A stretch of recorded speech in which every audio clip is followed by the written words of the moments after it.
À la une, la fin de l'attaque menée au Pakistan. Tous les talibans ont été neutralisés. Les 6 hommes ont été tués par l'armée. Depuis plus de 8 heures, les commandos militaires étaient entrés en action. L'école visée à Peshawar a connu un véritable carnage. On déplore, selon un tout dernier bilan, 141 morts, parmi lesquels plus d'une centaine d'enfants. On y revient dès le début de ce journal. L'Australie, elle, est en deuil après la prise d'otage qui a fait 3 morts hier, dont le forcené. Des centaines de bouquets ornent désormais le trottoir du Lynn Café. C'est dans cet établissement qu'une quinzaine de personnes ont été retenues hier pendant plus de 16 heures. À l'heure du recueillement, le pays également s'interroge sur l'auteur de la prise d'otage, un réfugié iranien bien connu des forces de l'ordre. Et puis la monnaie russe plonge à nouveau. Le rouble s'effondre de 20%, soit sa plus forte baisse depuis la crise financière russe de 1998. La Banque centrale avait pourtant décidé un peu plus tôt de relever fortement son taux directeur. La mesure n'aura offert qu'un court répit au rouble. La Banque centrale qui parle de situation critique. Vous regardez France 24, bienvenue dans ce journal. Le cauchemar aura donc duré un peu plus de 8 heures. L'armée pakistanaise a finalement neutralisé la totalité des assaillants, des talibans qui attaquaient depuis ce matin une école de Peshawar. Le Premier ministre, qui a supervisé les opérations sur place, évoque une tragédie nationale. Les bilans communiqués sont terribles. On déplore aux dernières nouvelles 141 morts, dont une centaine d'enfants. L'armée évoque la pire attaque terroriste de l'histoire du pays. Clovis Casali. L'armée a quadrillé le secteur et l'opération pour déloger les assaillants a pris fin. Il est 10 h du matin lorsque des hommes armés attaquent une école de Peshawar où sont scolarisés des enfants de militaires pakistanais. Une attaque qui aurait fait une centaine de morts. Certains enfants ont pu s'échapper et racontent le calvaire qu'ils ont vécu. Nous faisions nos devoirs. Soudain, on a entendu des tirs. Mais le professeur nous a dit de ne pas paniquer, que c'était peut-être un exercice.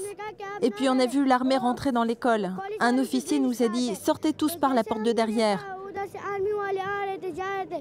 L'attaque a été revendiquée par les talibans pakistanais, des combattants islamistes qui parlent d'un acte de représailles après les offensives de l'armée contre leurs frères dans la région. L'armée a tué 9 talibans lors de l'assaut et affirme que ces kamikazes avaient placé des engins explosifs dans l'école, ce qui a ralenti les opérations. Un des professeurs explique comment les combattants ont fait irruption dans le bâtiment. On était assis à la cantine quand on a vu à l'extérieur 6 personnes qui grimpaient sur un mur. On a cru qu'ils jouaient à un jeu avec les enfants, mais en fait, ils étaient lourdement armés. Ils ont commencé à tirer sur nous, alors on a couru vers les salles de classe et on a fermé les portes. Les hommes entraient dans chacune des pièces. Ils tiraient et tapaient les enfants et les enseignants. À l'extérieur de l'école, des parents inquiets attendaient dans la matinée des nouvelles de leurs enfants, à l'image de ce père arrivé tôt sur les lieux. J'ai reçu un coup de fil disant que des combattants étaient entrés dans l'école et tiraient sur les gens. Je me suis dépêché de venir ici, je suis arrivé à 11 h. Un de mes fils a pu sortir sain et sauf, mais un autre serait encore à l'intérieur. Mes proches font le tour des hôpitaux pour essayer de le trouver. Dès l'annonce de l'attaque, le Premier ministre pakistanais a décidé de se rendre à Peshawar. Nawaz Sharif parle d'une tragédie nationale, d'une attaque perpétrée par des sauvages. 3 jours de deuil national ont été donc décrétés et les réactions, elles, se sont multipliées après cette attaque. Dernière en date, celle du secrétaire général de l'ONU, Ban Ki-moon, qui condamne, je le cite, un acte odieux.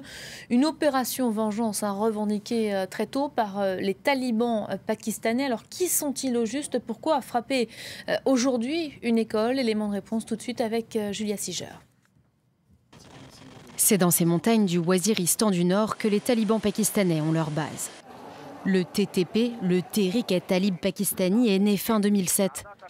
En réaction à l'attaque de l'armée contre la mosquée rouge d'Islamabad, une trentaine de factions islamistes se fédèrent.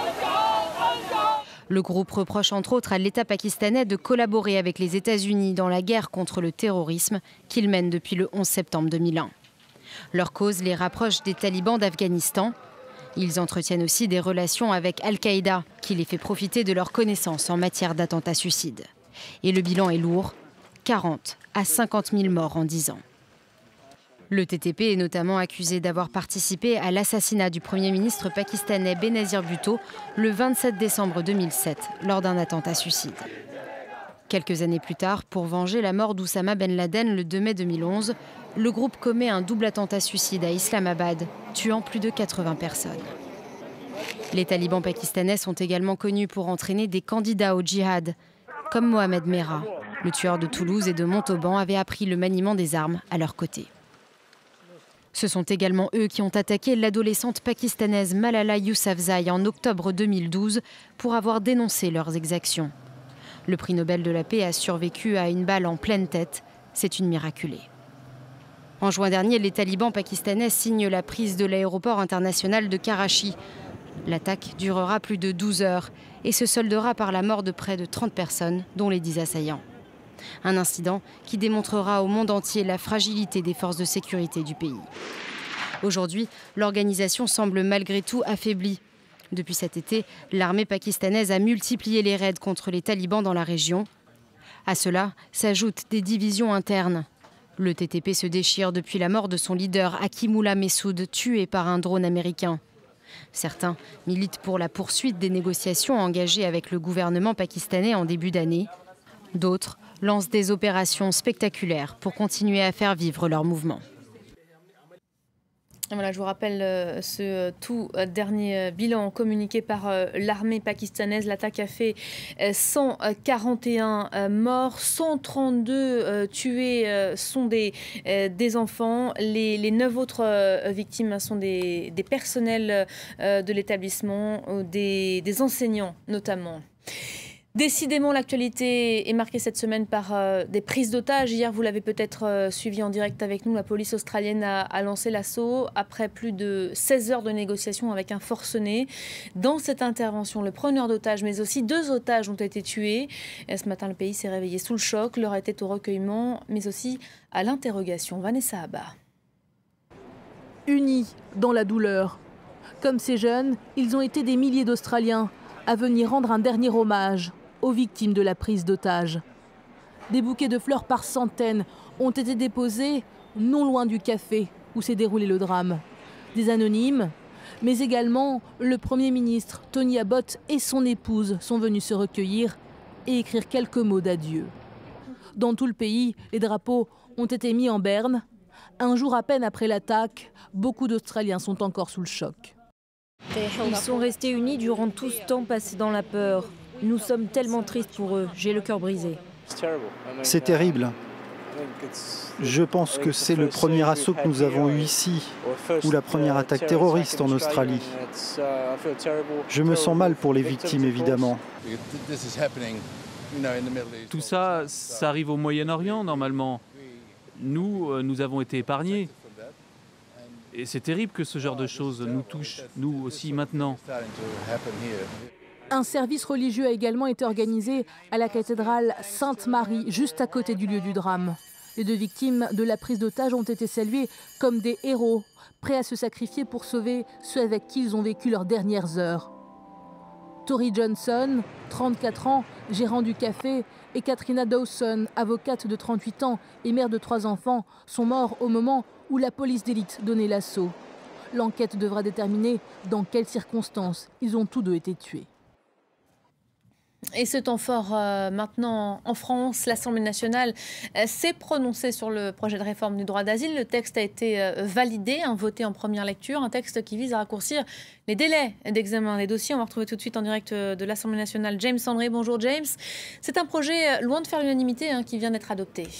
Oui, absolument. Alors adopté quand même à une majorité confortable, 324 voix pour, 188 contre, mais effectivement les débats ont été houleux et même jusqu'à il y a quelques instants on a pu entendre les positions des différents partis, alors notamment par exemple Éric Ciotti pour l'UMP qui parle d'un moyen comme un autre pour des immigrants illégaux de se maintenir sur le territoire français. Il parle d'une menace pour le système d'asile à la française.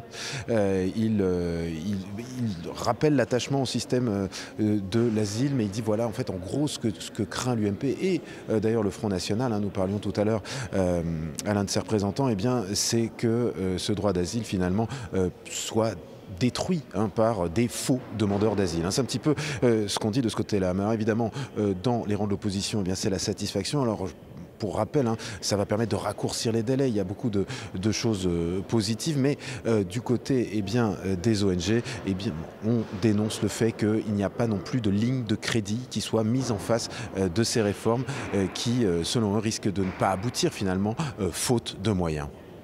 James, qu'est-ce que cela va changer concrètement pour les demandeurs d'asile ?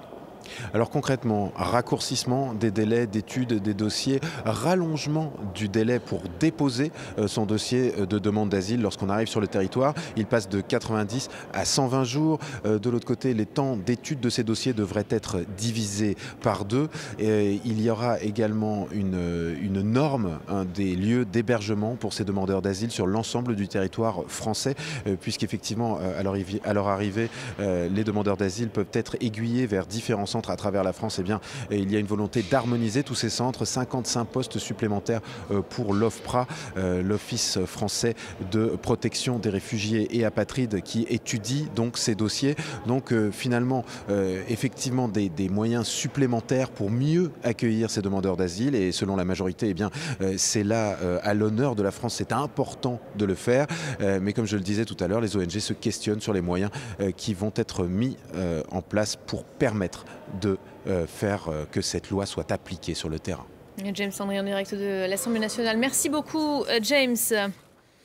La monnaie russe plonge à nouveau, le rouble s'effondre de 20%, soit sa plus forte baisse depuis la crise financière russe de 1998. La Banque centrale avait pourtant décidé un peu plus tôt de relever fortement son taux directeur. La mesure n'aura offert qu'un court répit à la monnaie russe. Alors que se passe-t-il au juste? Décryptage tout de suite avec Stéphanie Antoine. Les investisseurs en fait fuient tout simplement la Russie depuis le début de la partie de bras de fer entre Vladimir Poutine et les Occidentaux. Du coup, ça entraîne une chute du rouble. Et au départ, vous aviez une chute du rouble assez importante. Mais c'est vrai que depuis 2 jours, vous avez une sorte d'effondrement, tout simplement parce qu'il y a aussi une chute. Bon, il y a d'abord l'effet des sanctions imposées donc, par les Occidentaux aux Russes, mais il y a aussi l'effet du contre-choc pétrolier. Comme, si vous voulez, le baril du pétrole frôle les $60. C'est très bas pour un pays, finalement, qui vit d'une rente pétrolière. Donc ça accentue cette chute. La Banque centrale, bien sûr, agit depuis plusieurs mois, d'ailleurs pour soutenir la parité du rouble face au dollar, et même face à l'euro, puisque le rouble a perdu près de 40% face à la devise européenne et face au dollar. Mais on se rend compte que ce n'est pas très efficace. Elle a augmenté les taux d'intérêt, elle est passée de 10,5% à 17%, ce qui est extrêmement fort, ce qu'on appelle un resserrement monétaire pour éviter justement cette fuite de capitaux et cette chute du rouble. Donc elle soutient le rouble, mais c'est insuffisant pour l'instant. Alors c'est vrai que la Banque centrale a dit on ira plus loin, donc ils vont probablement encore augmenter les taux d'intérêt. Si vous voulez, l'arme nucléaire que pourrait sortir Vladimir Poutine, c'est celle d'un contrôle des capitaux, de décider du jour au lendemain, voilà, maintenant vous ne pouvez plus sortir de Russie, mais ça c'est véritablement l'arme nucléaire. Et c'est d'ailleurs parce qu'on redoute ce contrôle des capitaux de la part de la Russie que, évidemment, il y a une fuite beaucoup plus importante des investisseurs parce qu'ils ne veulent pas que tout d'un coup on leur dise écoutez, aujourd'hui c'est interdit, vous ne pouvez plus quitter la Russie. La centrale russe parle aujourd'hui de situation critique et promet très prochainement de nouvelles mesures. Faut-il s'inquiéter de ce qui se passe aujourd'hui là-bas? Comment le Kremlin appréhende-t-il surtout la situation? Marc Perelman a pu s'entretenir avec Sergueï Lavrov justement sur ses préoccupations du moment. Écoutez sa réponse.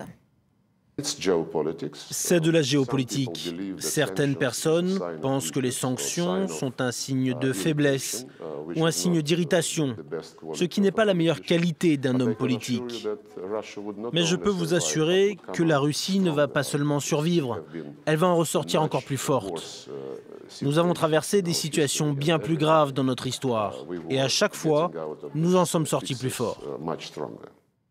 En déplacement à Londres, John Kerry s'est justement exprimé sur ces sanctions. La levée rapide des sanctions occidentales contre la Russie dépend, je le cite, des choix du président russe Vladimir Poutine, le chef de la diplomatie américaine, qui a toutefois noté des avancées constructives des autorités russes ces derniers jours, donc dans ce dossier ukrainien. Voilà, vous pourrez retrouver l'intégralité de cet entretien exclusif réalisé avec Sergueï Lavrov à partir de 18h30.